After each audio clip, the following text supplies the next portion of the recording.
Tapi kan itu quick count, belum real count. Ya nggak apa-apa. Kalau tidak percaya dengan sampel, jangan periksa darah lagi di lab. Karena laboratorium itu kalau periksa hanya satu tetes darah. Kalau kita tidak percaya mengetahui keseluruhan darah yang diketahui, tapi kalau kita tidak percaya dengan satu tetes darah, maka sedot seluruh darah untuk diperiksa. Shalom, selamat sore sahabat Yohanes Edianus. Bagaimana kabar semuanya? Saya berharap sahabat Yohanes Edianus dimanapun berada tetap dalam keadaan sehat tanpa kekurangan suatu apapun.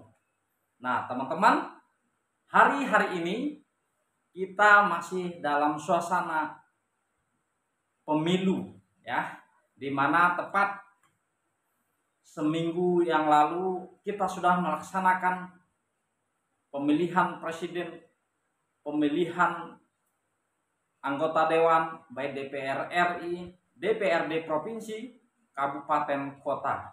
Kita sudah memberikan hak demokrasi kita berdasarkan hati nurani kita. Nah, kita sudah melihat juga bagaimana hasil quick count, hasil hitung cepat ya, yang dipaparkan oleh di siaran televisi. Dan seperti yang kita ketahui, quick count sementara hasil hitung cepat pemilihan presiden di mana dimenangkan oleh paslon nomor urut 2, yaitu Bapak Prabowo Subianto dan Bapak Gibran Rakabuming Raka.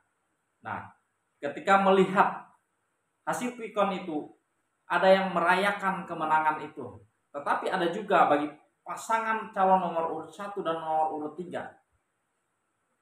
mungkin tidak merayakan karena mereka mengalami kekalahan. Bahkan ada di antara paslon 1 dan paslon 3, mereka kurang menerima hasil pemilu ini karena mereka menganggap pemilihan ini kemungkinan curang. Tetapi ada hal menarik yang mau saya bagikan kepada teman-teman sekalian, di mana salah satu pasangan calon presiden ini ketika dia mengalami kemenangan pada saat pemilihan pilkada tahun 2017, yaitu pemilihan gubernur DKI Jakarta, dan dia sangat percaya dengan hasil quick count itu. Siapa lagi kalau bukan pasangan calon presiden nomor urut 1 Bapak Anies Rashid Baswedan. Nah, kita lihat apa yang disampaikan beliau mengenai hasil quick count pada saat itu dan sejauh mana kita mempercayainya. Kita simak bersama-sama pernyataan beliau ketika beliau diwawancarai. Tapi kan itu quick count, belum real count. Ya nggak apa-apa. Kalau tidak percaya dengan sampel, jangan periksa darah lagi di lab. Karena laboratorium itu kalau periksa hanya satu tetes darah.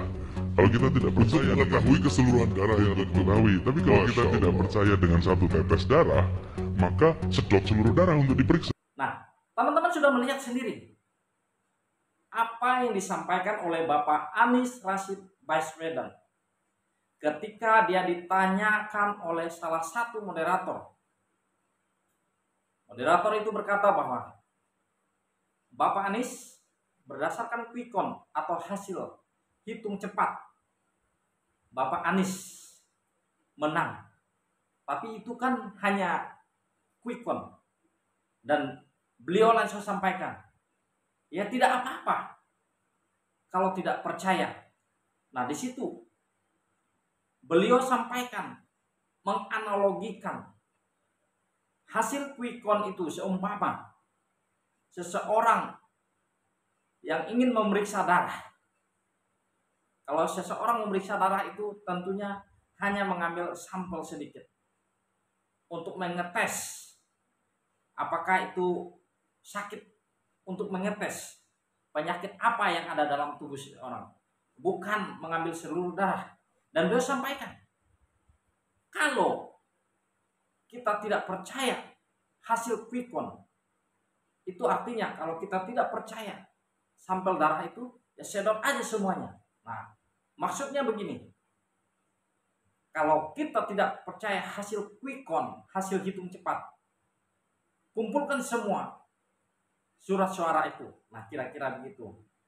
Nah, itu pada waktu ketika Bapak Anies menang hasil hitung cepat dalam pemilihan pilkada Gubernur DKI Jakarta. Nah, pertanyaan bagi kita, Anies yang dulu mempercayai hasil quick count, why? Tetapi kenapa sekarang beliau tidak mempercayai hasil quick count? Ini tentunya menjadi pertanyaan besar bagi kita semua ya teman-teman. Karena kita tahu bahwa untuk apa sih fungsi quick count itu? Nah, menurut saya pribadi, fungsi dari quick count itu yang diadakan oleh survei-survei, diambil sampel dari beberapa daerah, provinsi maupun kabupaten kota sampai tingkat kecamatan, tingkat desa. Itu fungsinya adalah untuk melihat sejauh mana kepercayaan masyarakat terhadap calon yang akan dipilih. Nah, itu salah satu fungsi. Dan yang kedua, fungsi quick count atau hasil hitung cepat ini untuk meminimalisir terjadinya kecurangan. Karena seperti yang kita ketahui bahwa hasil real count, penghitungan yang dilakukan oleh KPU tentunya memakan waktu yang cukup lama. Dan ini percaya atau tidak percaya, sering terjadi penyalahgunaan wewenang. Nah, oleh karena itulah diadakanlah quick count, hasil hitung cepat.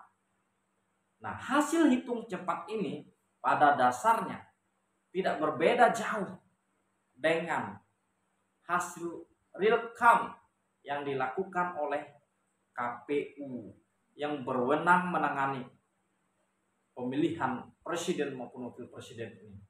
Dan sampai sekarang kita melihat paslon-paslon yang mengalami kekalahan nampaknya masih belum bisa menerima kenyataan.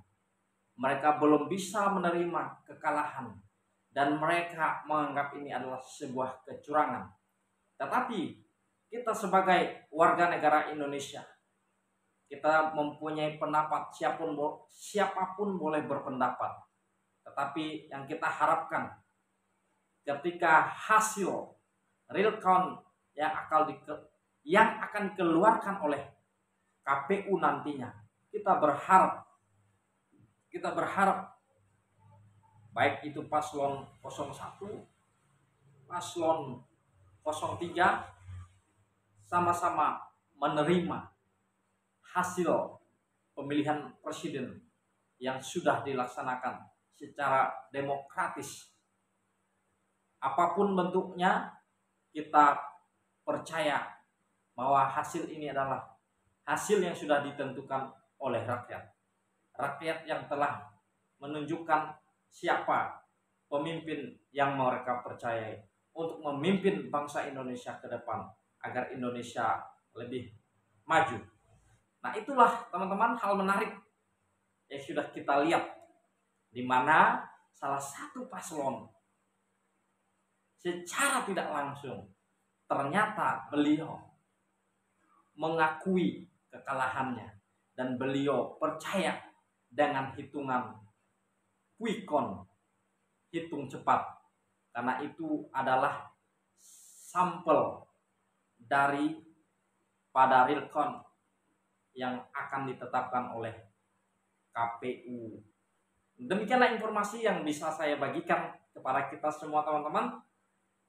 Terus saksikan video-video saya yang akan datang dan bagikan kepada teman-teman yang lain supaya video ini bermanfaat lebih luas lagi. Saya berharap teman-teman semuanya tetap jaga kesehatan. Mari kita saling menghargai, saling toleransi, saling menghormati satu dengan yang lain. Salam Indonesia maju.